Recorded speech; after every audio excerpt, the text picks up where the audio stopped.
Nah, TOEFL IBT test video playlist ini untuk menunjukkan TOEFL IBT test, dan ini khusus untuk preparationnya, untuk persiapan untuk tes TOEFL IBT.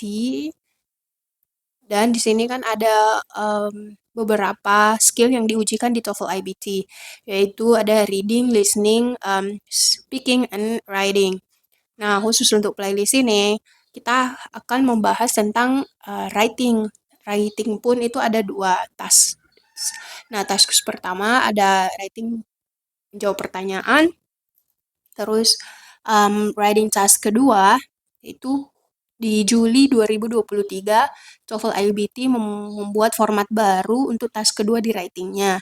Nah, writingnya itu khusus untuk academic discussion. Nah, di sini di website ETS itu gratis, kita bisa praktis. Ada 27 soal yang dibuatkan dari ETS. Nah, di video ini saya akan bacakan dan perlihatkan practice testnya atau latihan tes pertama untuk writing task 2-nya. Let's begin. Your professor is teaching a class in sociology. Write a post responding to the professor's question. In your response, you should do the following: express and support your opinion. Make contribution to the discussion in your own words. Jadi kita diminta untuk mengekspresikan pendapat dan mendukung dari pendapat yang sudah kita utarakan. Terus kita diminta juga untuk membuat kontribusi di diskusi, tapi menggunakan kalimat kita sendiri. Nah, di sini ada profesornya, namanya Dr. I have no idea how to pronounce his name. I'm not quite sure. Dr. Achibi. Dr. A, let's call him Dr. A, and 2 students, ada dua mahasiswa, yaitu Claire and Kelly. Nah, kita di sini nanti akan mengetikkan jawaban kita sebagai test taker, kita pengambil tesnya. Nah, saya akan bacakan pendapat dari Dr. A dan 2 mahasiswa, yaitu Claire and Kelly. An effective response will contain at least 100 words. Oke, berarti jawaban kita harus minimal 100 kata. Dr. A, let's think about population trends in urban and rural areas or villages. Living in urban areas can be expensive. Nonetheless, when they have a choice of where to live, people in some countries do not wish to live in rural areas, even if the cost of living there is lower. If governments of some countries want to attract more people to live in rural areas or villages, what is the best strategy or approach that governments can use? Why? Let's think about population trends in urban and rural areas. Jadi tren populasi di kota dan pinggir kota. Urban kota, rural areas itu di pedesaan. Jadi kalau kita mau sebut pedesaan, kita boleh sebut rural areas atau villages. Living in urban areas can be expensive. Tinggal di kota, urbannya, itu mahal. Nonetheless, when they have a choice of where to live, tapi kalau mereka punya pilihan untuk di mana bisa tinggal, people in some countries do not wish to live in rural areas, even if the cost of living there is lower. Nah, orang-orang di beberapa negara itu tidak memilih untuk hidup di pedesaan, in rural areas. Walaupun bahkan biaya hidupnya di desa rendah. Nah, orang-orang tidak mau tinggal di desa walaupun biaya hidupnya rendah. Ini untuk di kasus beberapa negara. If governments of some countries want to attract more people to live in rural areas or villages, jika pemerintah dari beberapa negara ingin menarik orang-orang untuk tinggal di daerah, what is the best strategy?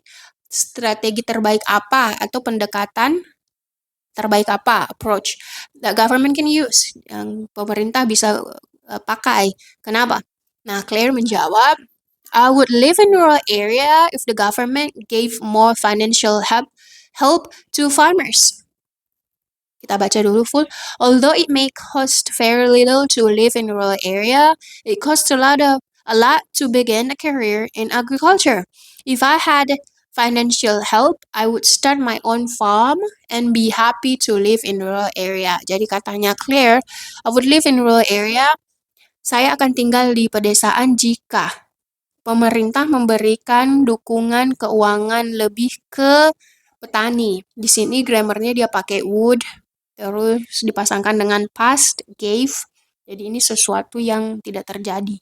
Although it may cost very little to live in rural area, walaupun dibutuhkan biaya hidup rendah hidup di pedesaan, it costs a lot to begin a career in agriculture. Tapi itu membutuhkan banyak dana, biaya untuk memulai karir di bidang pertanian, agriculture. If I had financial help, jika saya memiliki dukungan financial, maka saya akan memulai karir farm ya, farm pertaniannya dan sangat senang untuk tinggal di pedesaan. Jadi Claire akan tinggal kalau pemerintah mensupport secara financial di bidang pertanian. Tapi bagaimana jika seseorang itu tidak memiliki keahlian di bidang pertanian? Berarti termasuk bahkan support pendidikannya pun juga diharapkan didukung dari pemerintah. Nah, sedangkan Kelly, in my country, urban centers are great places to live because you can access shops, restaurants, and museums. If the government of my country wanted to attract me to live in a rural area, the area would first have to attract more businesses focused on entertainment and culture than most rural areas have now. Nah, kalau tadi Claire dia khusus di pertanian, sedangkan Kelly dia khusus di entertainment and culture. Entertainment berarti hiburan, culture dan budaya. Hiburan dan budaya. Daya tarik untuk Kelly. Kita artikan punya Kelly, in my country, di negaraku, urban areas, urban center, pusat-pusat kota itu a great place to live. Adalah tempat bagus untuk hidup karena kita punya akses ke shops, toko, restoran, dan museum. If the government of my country wanted to attract me to live in a rural area, jadi jika pemerintah ingin dari negara saya ingin menarik saya untuk tinggal di pedesaan, the area would first have to attract more business focused on.